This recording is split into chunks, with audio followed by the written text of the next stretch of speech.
စီကချင်းနဲ့ကိုကိုချင်းဆိုတဲ့ဝေါ်ဟာရနှစ်ခုစလုံးကိုမယောဒီဘာသာရှိလားဘယ်ဘာသာလဲပြောကြည့်ပါဦးဆိုတော့ကျွန်တော်လေ့လာတလောက်ဆိုလို့ရှိရင်တော့မရှိပါဘူးဘာသာတိုင်းမှာစီကချင်းနဲ့ကိုကိုချင်းနှစ်ခုကိုယောနှောတယ်ဒီနှစ်ခုစလုံးကိုဘာသာတိုင်းရဲ့မန်တိုင်တစ်ခုဖြစ်ပါတယ်ဒါကြောင့်တချို့ကြီးရတော့ငါတို့ဘာသာကတော့ကိုးကွယ်ခြင်းမပါပါဘူးစီကခြင်းပဲပါတယ်ဆိုရဲလို့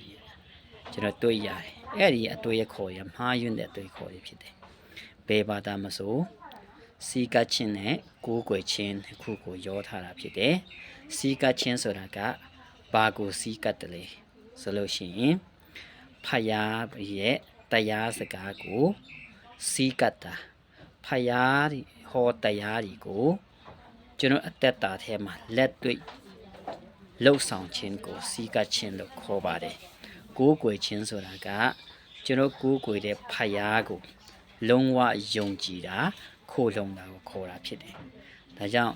ကျွန်တော်ယုံကြည်သူကျွန်တော်ခရစ်ယာန်ဘာသာအရပြောမယ်ဆိုလို့ရှိရင်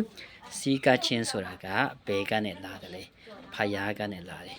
ဖယားရဲ့တရားကိုတကယ်ကျွန်တော်ရဲ့လက်တွေ့ဘဝအတွက်ကျွန်တော်ရဲ့အနာဂတ်အတွက်လှပဖို့ရန်ဖယားရဲ့တရားတွေကိုလိုက်ဆောက်ခြင်းဖယားရဲ့တရားတွေကိုကျွန်တော်အလေးထားခြင်းကိုစီကခြင်းလို့ခေါ်တာဖြစ်ပါတယ်ကိုးကွယ်ခြင်းဆိုတာကဘာကိုခေါ်တယ်လဲဆိုတော့ရှင်နော်ဖယားကိုနော်ကျွန်တော်ကိုးကွယ်တဲ့ထာဝရဖယားကိုလုံးဝဥတုံပြတ်ယုံကြည်ပြီးမှသူ့စီမှာကျွန်တော်ကဆူတောင်းတာဖြစ်တယ်သူ့စီမှာကျွန်တော်ကသူ့ကိုအားကိုးတာကိုခေါ်တာဖြစ်တယ်ဒါကြောင့်ကျွန်တော်ယုံကြည်သူတွေလို့ခေါ်ရကျွန်တော်ခရစ်ယာန်ဘာသာမှာဆိုလို့ရှိရင်တော့စီကချင်းနဲ့ကိုးကွယ်ခြင်းနှစ်ခုစလုံးကိုရောထားတယ်ဒါကြောင့်ဘာသာတိုင်းမှာကျွန်တော်လေ့လာတဲ့လောက်ဆိုရင်စီကချင်းနဲ့ကိုးကွယ်ခြင်းနှစ်ခုစလုံးရောတာတွေ့ရတယ်ဒါကြောင့်ကျွန်တော်ကိုးကွယ်ခြင်းဆိုတာကဖယားသခင်ရဲ့ဖြစ်ခြင်းကိုလုံးဝယုံကြည်ခြင်းဖယားသခင်ရဲ့တရားစကားကိုလည်းလုံးဝအကျွမ်းမဲ့ဥတုံပြတ်ယုံကြည်ခြင်းကိုခေါ်ပါတယ်ဖယားသခင်ကိုလုံးဝခိုးလုံခြင်း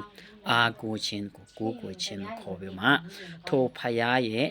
တရားတွင်တင်ချက်ဒီကိုလိုက်လျှောက်ခြင်းထိုဖယားရဲ့တွင်တင်ချက်ဒီကိုနှလုံးသားထဲမှာအမြဲတည်ရှိဖို့ရန်အတွက်ဖယားရဲ့တွင်တင်ချက်ကိုကျွန်တော်နေရာပေးခြင်းနှလုံးသားထဲမှာနေရာပေးခြင်းကိုစီကခြင်းလို့ခေါ်တာဖြစ်ပါတယ်။ရောက်စီတိုင်းဖျားရှင်ကောင်းကြည့်ပါစေ။အာမင်။